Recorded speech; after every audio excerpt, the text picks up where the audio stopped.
Welcome to No Question About That. Manchester United victorious against FCSB or South Bucharest or whatever the fuck they're called. I'm Ed with Daniel. How's it going? Good. What a win. What a team. 3 in a row. What a team. Yeah. Is that? There's 3 in a row. Unbeaten in the Europa League for 13 games. The Europa League group phase, I should say. Means anything. Unbeaten, the only unbeaten team in this year's group stage competition, Europa League group stage. Perhaps then of any European competition, because Liverpool lost last evening. They did, yeah. It could be. I haven't checked the Conference League for unbeatenness. Yeah, this was actually a pretty fun performance. I thought United pretty good. 20 shots or something like that. Not enough on target. Yeah. A lot of good chances that just escaped. Feels like this was a much bigger victory than 2-0, or should have been a much bigger victory from 2-0. Felt like a bit closer to what Amorim might have won. I mean, the first half was very possession heavy, intricate, playing nice football, not that penetrative. And then he changed it around, brought Ahmed and Garnacho on. It was much more direct, especially Garnacho. And super worked. I mean, this felt good. Yeah, I mean, obviously, it's hard not to think that the key factor was playing the second best team in Romania. Yeah. I would say. Yes.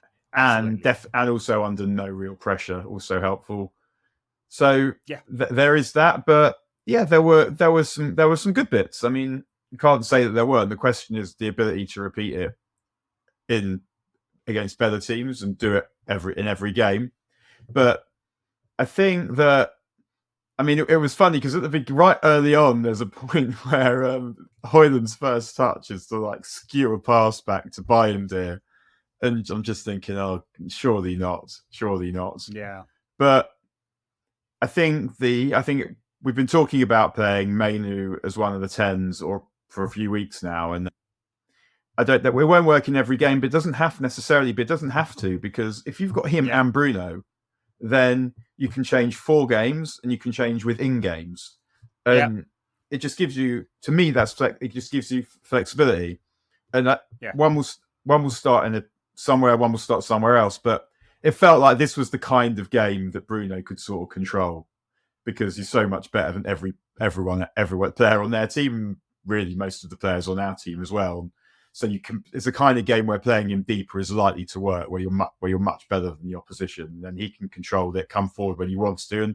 But Mainoo is a tight space player. He's not a bloke who trudges through midfield. He's not Patrick. So Patrick Vieira runs with the ball, but he does it. He would do it from one box to the other and get there in a few strides. That's not exactly Mainoo's game. He's more someone who takes players, and you're like, what you watch him, this thing, you can't understand how he's got out of the position he was in. But he needs to be close to players, and for it to be safe, you want him to be nearer their box than otherwise. But yeah, if you've got him and Bruno on the pitch, then you can be flexible, and thought that worked really well today. Yeah, it did. I mean, Mainoo's excellent in those positions. Not everything came off for him today, but obviously the assist, that was driving past the man. Good ball across the box. There were other chances created as well. I like him there. It feels like a misprofiling of him when he's playing at 6, trying to cover in midfield. I mean, he can do it because but it's not meant to be 6, is it? It's like there's the way that Amorim has previously done it, and I kind of hate talking this kind of shit, because it sounds like I'm suggesting that I've been watching Sporting when I haven't. I've just been reading all the same stuff to try and educate myself as everyone else. But he'll have someone who's deeper. Like of the midfield 2, one will be, they're not a double pivot. One will be in front of the back 4, one will be further up, and he's the further up one. But that is really ends up being a shuttling role. And especially when United aren't dominating possession or good in possession, then it means he barely sees the ball. Whereas in a game like this, where they're dominating possession, and you can get him into crowds, because that's where he does his best work, then you're going to get something more out of him. And the goal that he scored was very similar to the chance that he missed, and it showed that these are the right kinds of runs. And he was found twice, which is unusual. And it felt like he'd learned from the first one, and the finish for the second one he didn't snatch at it. He just made sure. So that we know, we know that he's brilliant, that he's got brilliant ability, and he hadn't lost that. He had my mate said to me at the game the other day that he thought he'd got too bulky. I can't say I'd noticed that, and I remember we did see that with someone else recently. I can't remember who it was. Romelu Lukaku went, full bodybuilder and lost all his pace. Yeah. Was it him? Yeah, I'm not sure, but I'm not sure. I thought he was too bulky. I mean, there is a question mark about whether he's like zippy enough over those first 10 yards. He does tend to stroll around the pitch, and obviously he's got a kind of skip. He does. He's got this kind of skip he does to get moving, and that's not helpful for accelerating. And I agree that he's not someone as like Vieira who's going to carry the ball. He might, as he feels out, he might be able to do it because he's not slow. But this was a good way of getting the best out of him, playing him higher up the pitch because it's always going to be crowded there, and he's got good timing. I mean, there was the run that he made in the channel down the left at the beginning where he tries to lob it over someone's head. Ironic. Yeah, that was nice. Like Vieira. When really, I mean, it was nice, but he should have hit it with his left foot. But it doesn't matter. It's just all these different things that we can easily recall, even though we're middle-aged, from a game that we just watched, that he did that were good. And I think that he's got the ability to do it against better teams. He hasn't suddenly got not good. He's just in a system that has been designed almost to get the least from him. And correct. If we can he's 20, like he's young. The kid's still got a lot of learning to do. He's played 50 games or something, and he's had a couple of big injuries, and so a bit of patience with a talented player, and you trust that Ruben Amorim's a good coach, which is like, I mean, there was an interesting quote from Ruben Amorim in midweek in the press conference where not all the Marcus Rashford stuff, we'll probably come on to that, but where he said of Rasmus Højlund, we're not going to tell him, we haven't got the time to coach him where to run. We tell him, but we haven't got the time to coach him. And I thought that was a little interesting insight into, could be reading too much into it, but a little insight into like how his methodology is working. I mean, he seems to still trust in Højlund. There's not a lot of evidence that he should do. And he hasn't always trusted in Kobbie Mainoo because he started, maybe half the games under Amorim, maybe even less than that. So we'll see where that leaves Mainoo in terms of his role, whether it's 8, 10, 6, something else. I hope we get to see a lot of the best of him in the second half of this season. Yeah, I mean, he will just get better, and I kind of watched that thinking because that was sort of the first time in a while that Bruno and Mainoo together have been really good, and it just, to me, it's just so obvious that a left wing back will be good, but if you could just get, I don't know who it is, maybe Kone is the player that they hope it might be, a proper number 6 who's great on the ball, can take it under pressure, can pass, and can run about and be physical at the same time. And this is obviously, who in the world wouldn't want that player? But if we could get something approximating to that in some way, then that person, whoever it is, Bruno and Mainoo, and then say Ahmad, that's starting to look quite useful. And I read a report this week that he wants he wants to go back to Sporting, and I mean, it makes obvious sense, and get Quenda and Gyökeres. Quenda is meant to be a superstar. Gyökeres, I'm saying not convinced, but we had this discussion on the Tactics Pod a few weeks back, and Darnish asked us both, and I think both of our immediate reaction was nah. And it's not like he hasn't scored a lot of brilliant goals and doesn't look like he's an all-round number 9, physical, scores all sorts of goals, runs in the channels. My question mark is, he's 27. It's a massive fee. He's never done it in one of the big leagues, ever. I mean, you had time at Brighton and Swansea and Coventry. What a risk to go spend 80 million quid on that fella. I mean, on another Højlund.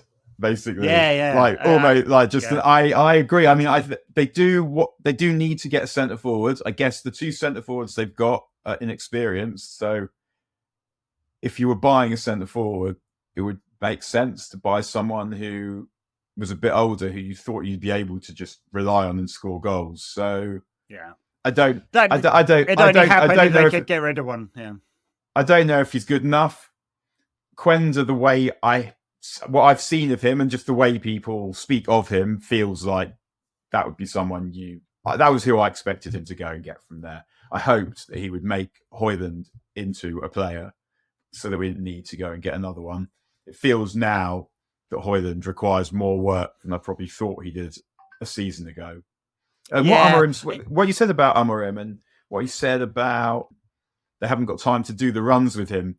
I mean, it sounds kind of withering in that why I haven't got time for you. But I think it is probably more that there's just so much other stuff going on that there isn't time for one-on-one coaching like that. Yeah. I mean, it feels like why would you need it? Surely you could describe where to go to enough. Well, that's what they're doing. With enough level of detail so that it would be intelligible to a person. I don't know. Yeah, but I mean, Højlund he was an issue today. He was an issue in midweek as well. I'm pretty worried about him. I've kept saying I think he's got all the tools and the ceiling to be a really good player. It's just he almost never puts it all together all in one go. When he had that run, when he was scoring goals, he scored 7 in 7. Seems ages ago now that he did that. That was when his movement seemed good. It is not now. He's very, very static a lot of the time and spends a lot of his time fighting with the centre-backs. We've said that before. He should be running into the channels. He should use that pace rather than the strength that he thinks he's got but doesn't actually appear to have. There does seem a level of regression with him, but the challenge is, of course, that United spend 70 million quid on him and 30 on Xerxes. That's 100 million dumped, and it's very, very hard in the world of PSR to go, that's a sunk cost, let's just move on, because you can't just move on. In fact, United it's almost worse to sell the player right now. If you said, oh, well, we're going to put Højlund on the market, what's he going to go for? 30, 40, something like that? That will be an impairment charge, right? You lose from doing that. It's madness, but true. And so they've got to spend time trying to get these players better, stronger, more suitable for the system. And what you end up doing, a secondary effect of that kind of issue, is that you sell players that have little to no value on the books, like Alejandro Garnacho and so on. We'll see whether that happens in the next few days or not, but that's where you end up being, because to sell the players you'd really want to sell that came in on massive fees is the problem. Yeah, I mean, one thing I wonder about Højlund is if it might help him if Mainoo does play higher up the pitch, because he's someone you don't want him playing with the whole time with his back to goal, but he can do it. I think he's got a good touch. He gets crouches, gets his body around the ball well, and that would encourage Højlund to run in behind. I think maybe.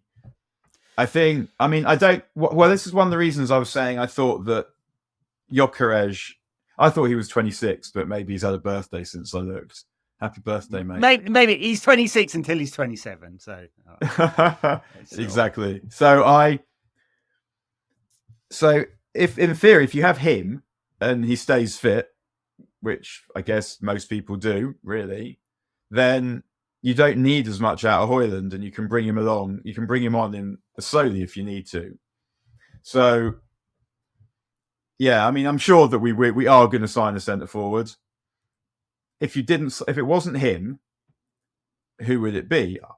There aren't that many obvious ones. I mean, if there were, Arsenal probably have signed them already. There's Sesko. Yeah, well, they tried for Ollie Watkins this week. And if Arsenal trying for Ollie Watkins, I mean, I think he's a good player, but when United go to sign the centre forwards, I would not want someone to be your first choice, and I would not be chuffed if they came back with Ollie Watkins, who I think is a good player. But it's just, to me, if you're playing centre forward for Manchester United, you have to be better than Ollie Watkins. Yeah. I mean, of course, a lot of talk about Tell from Bayern Munich, who's more of an outside to in player, isn't he? I mean, he played a lot of centre forward at a youth level, but has rarely done that since he started playing in the big leagues. Tends to play in that sort of inside forward role, which is now being vacated by Marcus Rashford. So I don't know that that's the solution to that problem either, really. It's a challenge. I mean, there are, it's a fact, fewer number 9s out there at the moment. I mean, it's not the way academies produce players, so there just aren't that many options.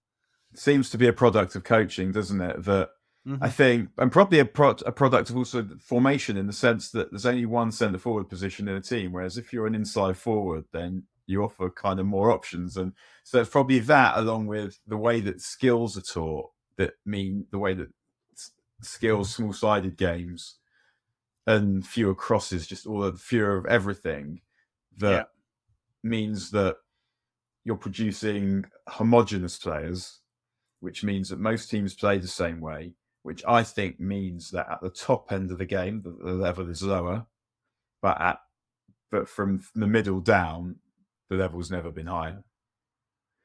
So if you look at the Premier League, no one's going to, whoever wins the league this season, it's not going to be a great team. It's going to be the team that got the most points. And so obviously they deserve to win the league. That's not the point I'm making. I just don't think no one's going to remember this is a great team, this Liverpool team. They're just going to be, if they win the league, it's going to be the best of what's around. And let's hope so. If you go further down the league, and you look like West Ham have got Lucas Paquetá, or even fucking Ipswich have got Delap. If every team has players that can fuck you up, and that makes that stand. There's so many good footballers in the world, but I'm not massive. Like, also, if you look at the Spanish league, I think Barcelona or Madrid top. Can't remember which are top now, but Barcelona but Barcelona have walloped Real Madrid twice this season in the league and in the cup. Like, was it 5-2 and 4-0 or something? Barcelona have lost to Osasuna and Las Palmas and someone else from down the nether regions of the table. Madrid also. I've watched Madrid a couple of times recently for work, and a few times, and it's basically they wait until one of the good players or a couple of the good players combine to do something, and then when it gets a bit later in the game, they start to knock it about really nicely. But it is still a agglomeration of individuals, and it's just force of talent rather than talent and team together. That's how it feels when I watch them. It feels like it's not a particularly thrilling time although the entertainment is good. They were talking about this on BT tonight. They were talking about what great entertainment last night was. And I thought that's true. Like, I mean, I was on the City game for work, and obviously I had the goals show on. Just a million goals going in every other second. But it's also worth noting that there was hardly any change in what happened. But also, the point of football in the first instance is not exactly entertainment. It's a sporting contest, so it has to be sporting. And this league they've concocted is a bid to try and create entertainment, not sport. It's so that the big clubs will have a couple of games early on against each other, but with not in danger of getting knocked out. And that's not actually how it turned out, but that's not fucking sport now. That's entertainment. They concocted this league format. I mean, mainly it's so the jeopardy for the big clubs is reduced, right? It's very hard to. But they get more games against each other, so there's the illusion of drama. But it's phony because the only actual jeopardy was very much on the margins, right? It was around competition for 6th, 7th, 8th, 9th, 10th.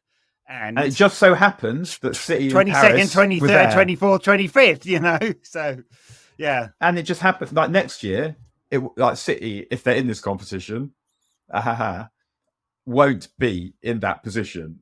No, like imagine it was Bruges and Stuttgart and Ghent and whoever and Girona. Imagine it's up in PSV. Like, imagine it's that. it will be entertaining, because sport is always entertaining, and it makes you feel happy in some way when those teams have this incredible moment. But we're seeing it in the tournaments as well. Like, it is great when Georgia win a game and they're at a tournament and they win, and it adds colour, and it's just attains this level of import. It's amazing. And yeah, at the same time, there's a bit of American sport vibe to it, where if you hang around long enough, you'll probably see your team win, because everyone does eventually, or just where it ceases to almost be. Obviously, it is about skill as well, but it feels more like you're manipulating the sporting event in order to create entertainment and drama in order to make money. And that's, and this is that.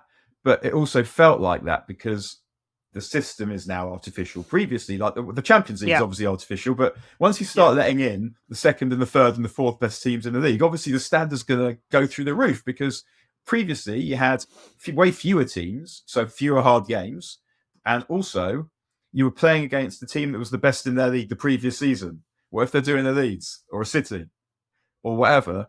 Whereas now you're basically guaranteed the best sides in every country, every time, every season, more or less. So that was it was an artificial change, but it created a higher level of sport. Whether you thought it was better or not is personal, but the standard of game would often be higher. But now they've manipulated the competition in order to create entertainment rather than the other way around. And I guess looking back at it, it felt artificial, and it was. And it was, and the playoff game's going to be even more, right? I mean, there's some jeopardy in that you finally get to knockout, but this is teams ranked 16th through 24th or something. Like, it's like, what is the point of this? Yeah. Well, because we're getting one round. This year we're getting City against Madrid or Bayern. So that to them will justify everything like that. Yeah, like of course. City, let's say City is playing Real Madrid over 2 legs. I guess because also, of course, you might want it later in the competition, but like fight promoters will tell you make the fight when you can make the fight, because you never know what's going to happen. Sure, but they're getting that time, and a lot of people will watch.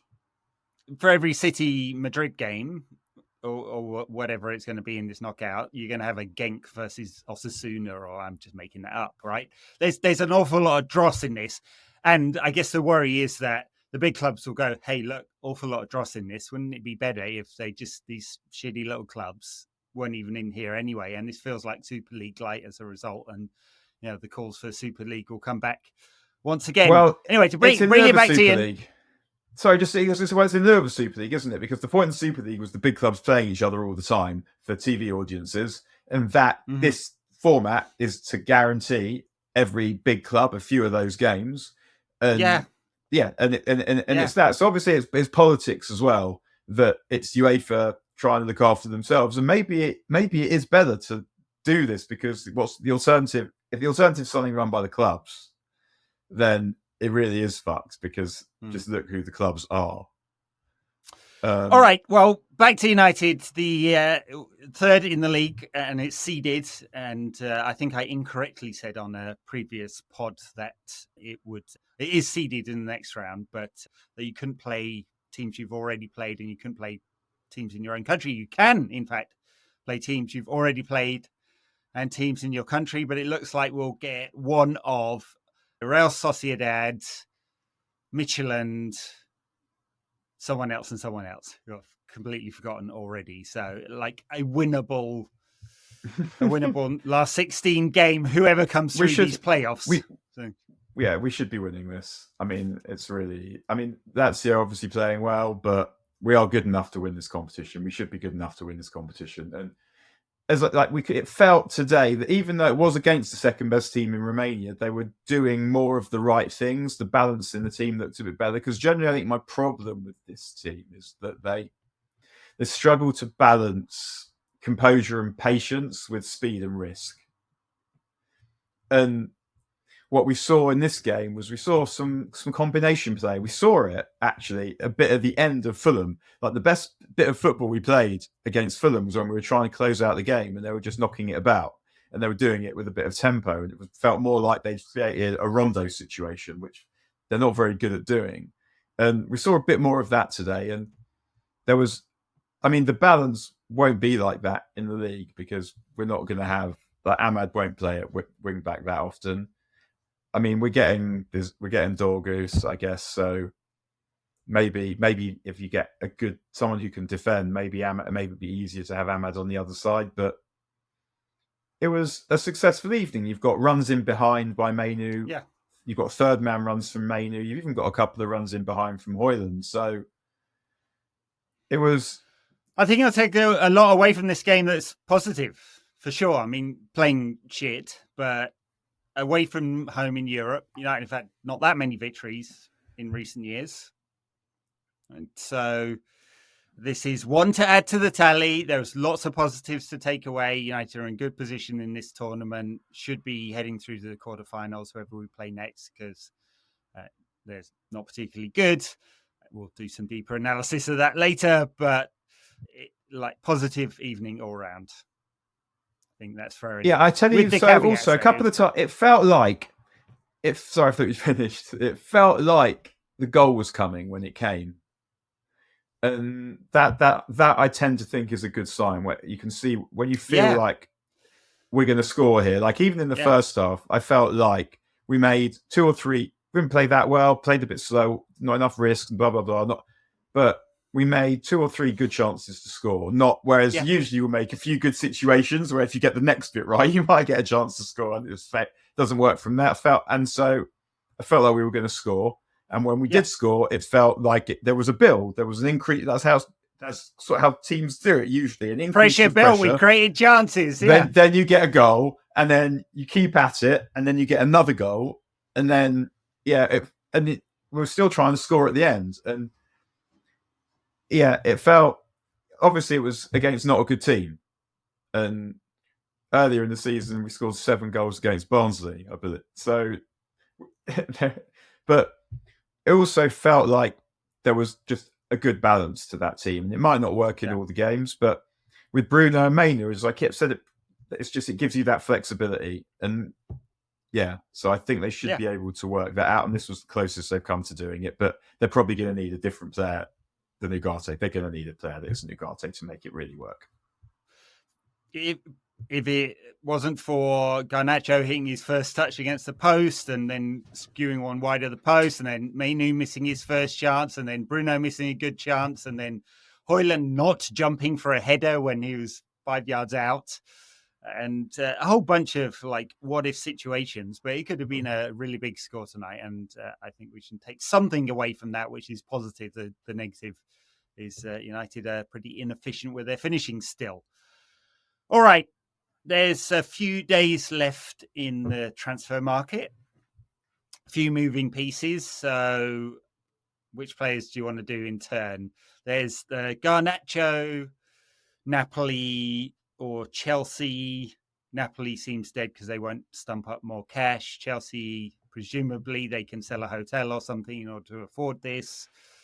Miguel Delaney said United were looking to ship him out in the Independent.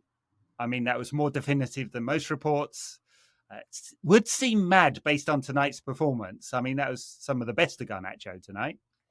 And he's a sellable asset. So that's it. Like if we did sell him, we'd know we were selling a good player. I mean, I don't get the impression, just reading the way people speak, reading between the lines, that Amorim really wants to sell Garnacho. I think that he speaks positively about him because he's learning. He wants to play for United. I mean, he'll go if United are pushing him, he'll go somewhere and enjoy that, which is good for him.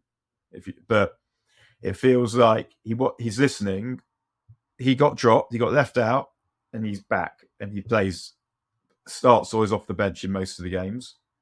Rashford is not. Mm-hmm. So whatever it was that was the issue, Garnacho has addressed because the decisions that are getting made now are made purely on who the manager wants on the pitch at a particular time.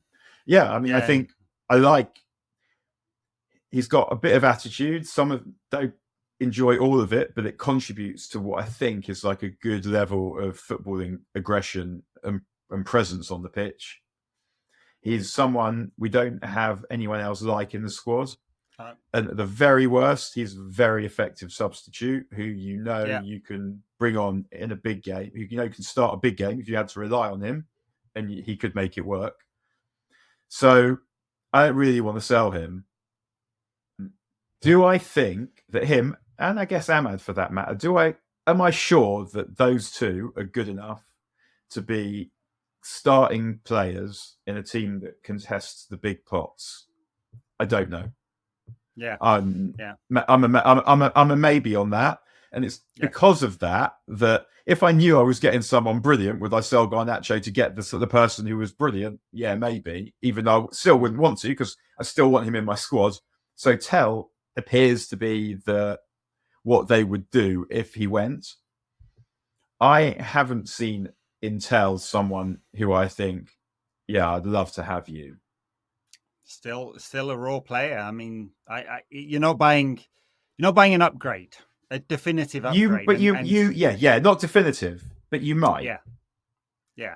I mean, it also looks like it would be a loan if that's the case. So it seems like, I mean, if we take Amorim's comments at face value, and he seems someone who likes to talk at face value, that he'd like to keep Alejandro Garnacho, and it would be a financial decision more than anything else.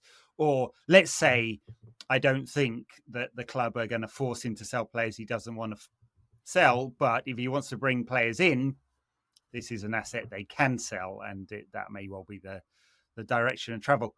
We'll see. We've got 2 days left in the market. He's also may all come together on the last day. He's done it for us in big games, and that's not. It feels nuts to get rid of someone we know to be good when there's so much shit in the squad. He's not a massive earner compared to some in the squad as well, and it's not orders of magnitude different than Tell, for example. And so I don't think that is the issue. I think it's much more that his book value is 0, and therefore it's a useful asset to sell. But United, again, just to repeat myself, should be building on high potential young players, because we are not going to be able to get established Champions League players while we're playing in the Europa League and we're halfway down the table. And we're looking to trim the wage budget. So you can't bring in players who earn 300 grand a week at 100 million pounds or so when you're in United's financial situation where we're at in our development cycle. It should be players like Alejandro Garnacho. So it would be a shame and a little bit mad if he went. There you go. Marcus Rashford, there's nothing obvious happening here.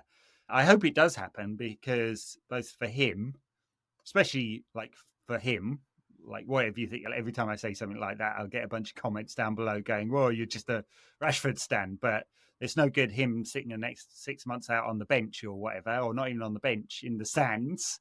And the club have to squeeze some value out of this. I mean, unfortunately, it looks like it will be a 0 fee partial wage contribution if he goes anywhere this winter. If I was him, awesome. If I was him, I'd quite fancy going to Galatasaray for 6 months, playing in front of those fans with Osimhen, trying to win the league. Are they an option? Got rid of. I previously read that he wasn't having it, but at this point, if it's, I'd be trying to just go. Yeah. I mean, it hasn't actually done Osimhen's reputation any harm, has it? To go there and bang the goals in, and everyone's still thinking about him. So maybe, because you'd have to assume that if you go, you're Marcus Rashford. If you go and you take it seriously, you'll score goals. You'll look good. Because you are good. And that's what he desperately needs. He needs to be playing regularly, scoring goals and performing well, get his confidence back, playing a system that suits him under a manager who believes in him. And it's not helping, I have to say. much as I like Ruben Amorim and his honesty, I don't think it exactly G's up a market when you effectively say this player's shit and he doesn't train hard. I'd be tempted to keep Stum on that one, but he seems willing to answer. But it's quite difficult. Yeah. I mean, it's quite difficult. Like, why aren't you picking him? Yeah, you can't. Like, what are you meant to say? Like, because if it's not because of his attitude, then it's because he's shit, and you know he's not shit. So it has to be because of his attitude. Well, and I get it. It's really hard to answer that question. Like, you've got meningitis or whatever. Yeah. Which is not going to happen and shouldn't happen. It's just, it feels like he's in a bind because whatever's gone on has pissed him off enough. And he said that most recently that he would like to have Rashford. He knows that Rashford's good. And anyone who was watching it, and presumably people in football also talk, if you're trying to buy Marcus Rashford or you're interested in buying him and you're any of these clubs, you must be able to ask someone who would give you an up-to-date current character reference. Yes, I guess. So I think there are loads might of clubs. Speak, you never know. There are loads of clubs that will go, yeah, brilliant ability. Let's take a chance. The problem is he's expensive. Mm-hmm. Yeah, that seems to be the blocker. Yeah, I mean, Mainoo, they could have pretended there was an injury. Arsenal did that with Jack Wilshere for months and months and months. A fit him would do very well at Arsenal. Marcus Rashford, he's better than Martinelli, that's for sure. Yeah. They could definitely use him. But there you go. You hawk him. Yeah, head round to the Emirates, Dan, and do the deal. Yeah. Okay, so those two. Patrick Dorgu looks like there's some delay on the paperwork, but he'll be in Manchester for his coughing for the doctor and tickling his balls or whatever they do in these medicals these days, and signing on the dotted line. He's a very raw left back, left wing back, right wing back, right-sided forward. Seems to play in all sorts of positions. I wouldn't expect the complete package with this, at least from what I've seen. Again, not watching Lecce every week. I don't know about you, Dan, but have to go with the usual. I'm still thinking about myself hawking Marcus Rashford. Yeah. But yeah, I mean, we've all watched the same internet compilations, the same people that I tell you what, know about this stuff, talk about this stuff to us. We know, but I mean, we have said that the player that we most needed, I mean, sort of as a left wing back. I'd still, if you gave me a choice between a left wing back and the best version of the defensive midfield player that can play that there was, I would definitely take that above the best left wing back that there'd ever been. So, but for the formation, as in we don't have a player for that position, so we need one of them.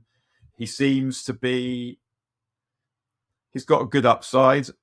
We've no idea how good he's going to be in the Premier League immediately, but I guess we're going to find out because he probably must be coming to make a difference now.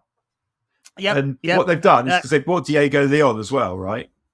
That's right. You said last week, didn't you, that we're going to need, it's not just one wing back, you need two, because the amount of running that they're going to have to do, and you can't just have one getting injured or suspended and then the whole formation's jiggered. So we've bought Diego Leon, who's big and fast, and this is something I think we're going to see with all the signings as well, because we've said a million times before that they're fucking they're slow and they're wet.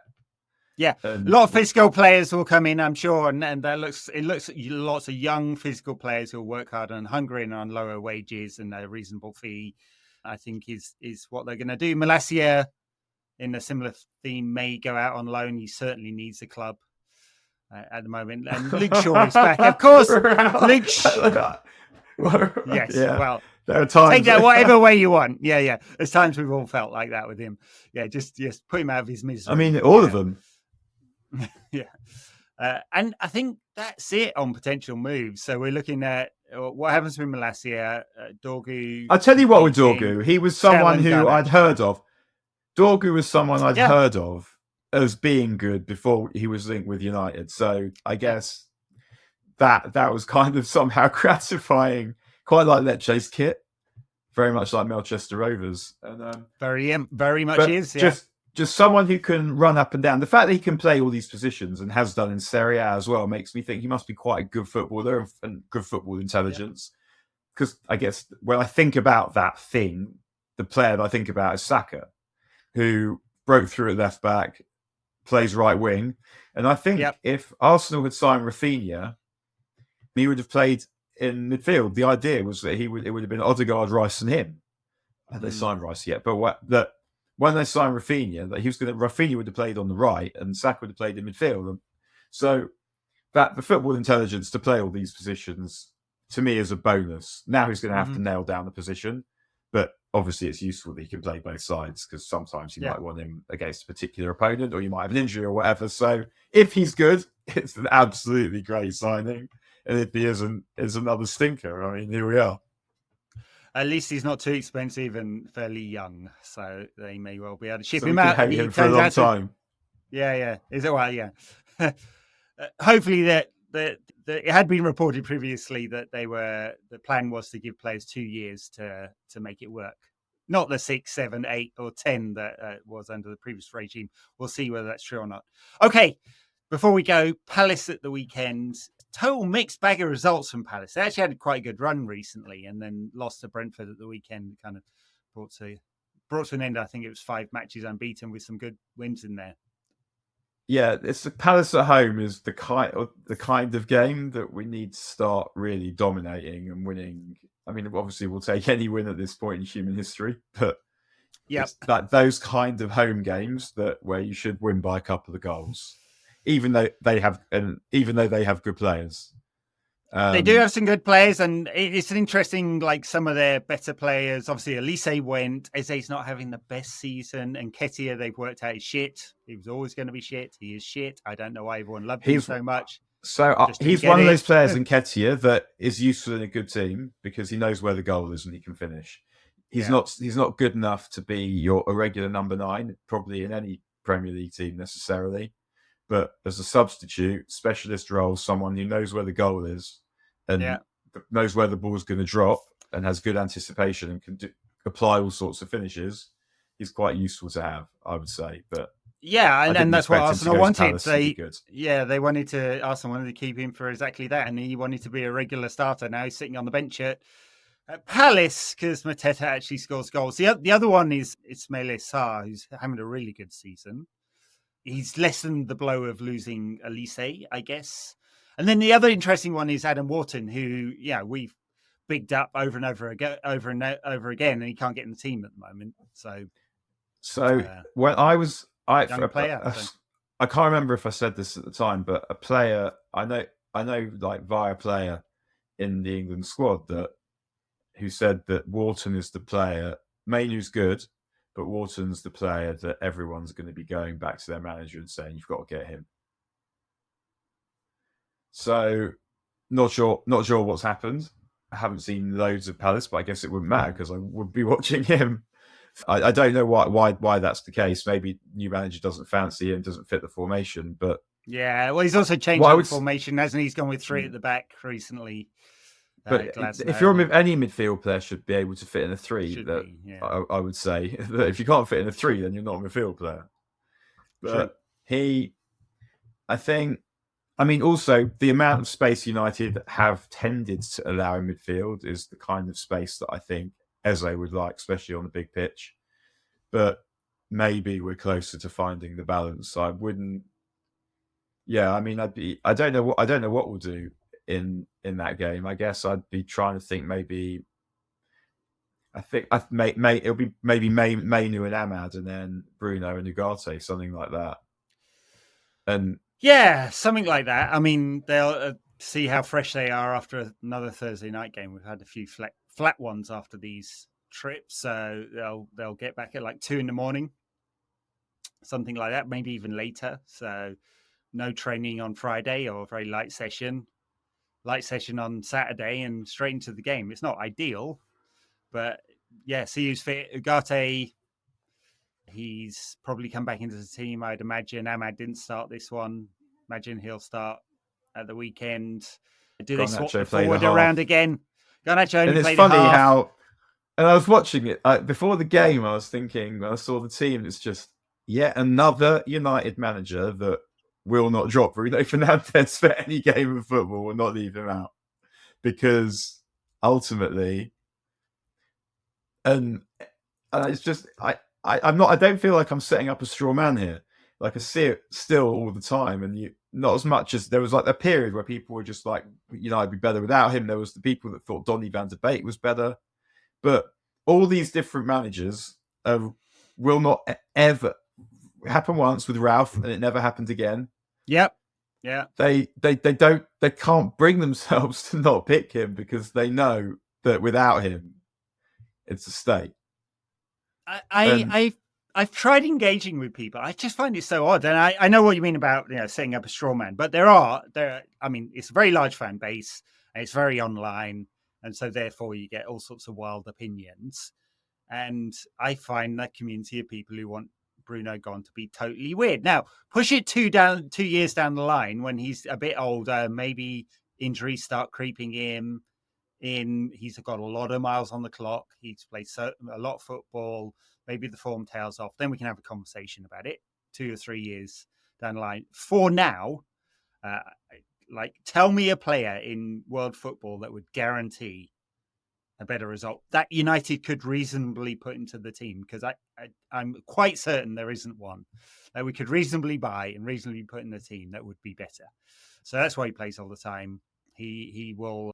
It's interesting. He's played, given that he's playing half the time at sort of number 8 and half at 10. He's still creating a lot of chances, but I don't know whether he'll break the sort of 250 mark as he did last season on chances created. We'll see on that one, but he's still like United's creative heart. Like where on earth else is it going to come from if not from him? And he's the driver. I mean, it felt like the cup run last year ought to have settled everything, because without him, it simply does not happen. And he wasn't great at the beginning of the season, but he to be expected to like carry the team all the time is. But the fact that every manager can't leave him out doesn't just reflect how good he is; it reflects how shit the rest of them are. Well, true. Yeah. I mean, it really it massively reflects. But he's the Brian Robson of the period he's been at United. I mean, he's not. I think that's quite fair, as good or iconic as Robbo, but he is fucking excellent. And imagine it without him, and he doesn't have McGrath and Whiteside and a young Mark Hughes with him. He's got, I mean, and yet still like superhuman endeavours for United. Like he could, obviously he's making mistakes and stuff, but when he leaves, he will be able to say, "I could not have done any more." He's done absolutely everything that he possibly could in some extremely adverse circumstances. Yeah. No, for sure. Yeah. I thought I was too old, to really feel some kind of affinity for a United player in some ways, because they're just so much younger than me now. Like I can love them. Like I love watching Mainoo play and like watching him enjoying playing for United. And I guess he's Ghanaian, my family's Ghanaian, so I also have that, and he's Mancunian and all the rest. But there's I guess, he's just that these people are young enough to be my children. Whereas Bruno's a little bit older, and he's someone I just feel it wouldn't be weird to hang out with. I think it's maybe it's even that. No, I think it'd be good to hang out with. Yeah, he could just about be your child, Bruno. I mean, you'd have had to get going early, but yeah. Imagine this is the big reveal. All these podcasts have been leading up to this. I am your father. Great stuff. All right. Well, good victory for United. Some shenanigans will shake out in the transfer market in the next couple of days. I think it closes Sunday night. So, that'll be fun. Maybe we'll know what's happening by the time we do the post-Palace victory pod. We may know more about that. Daniel, good to chat with you again. It's all right. Before we go, a plug for the Lost Tapes, which is our narrative history series using archival audio from old radio journalists in Manchester. Never before heard, Edward. Some of them are never before heard. Some of them were before heard. Some of it never before heard. This one is on the rivalry with Arsenal during the late 80s, 90s, and early part of the noughties. Some great interviews with Wenger and Vieira, absolutely bitching and moaning. Just, I like. It was great fun putting this together because it reminded me of just how whiny those two were. Absolutely pathetic. Just pathetic. Oh man, yeah, these just that's for me, I guess. Just it happened to intersect that rivalry with a good age for me, where I was in control of my own football going. I didn't have any real responsibilities, and where it was just, I guess I was at that age where you kind of realised it didn't quite mean everything, but it meant enough, and I had just the means to completely absorb myself in it. And it's obviously we all think that the best music ever made was when we were sort of age 14 to 19 or something. But and I mean, 90s football was good, Daniel. 90s football was good. And well, it's the standard and the intensity of it, and part of it is and Highbury as well. Night games at Highbury. We said this before. That was a crime to pull that stadium down. Yeah. Now a bunch of luxury you can't apartments. Exactly argue. I know, and yet you can't exactly argue that it didn't have to be done. How can you? It is ridiculous if the Arsenal were getting whatever it was, 37,000 people in to watch them. I mean, it is ridiculous. It's I'd say the crime is more what they built in its stead, which is just cheap and nasty. Yeah. All right. Well, cheap and nasty is not what United are. They're very fucking expensive and too often nasty, but not tonight. Victory was achieved. Dan, see ya, listeners. Catch you next week.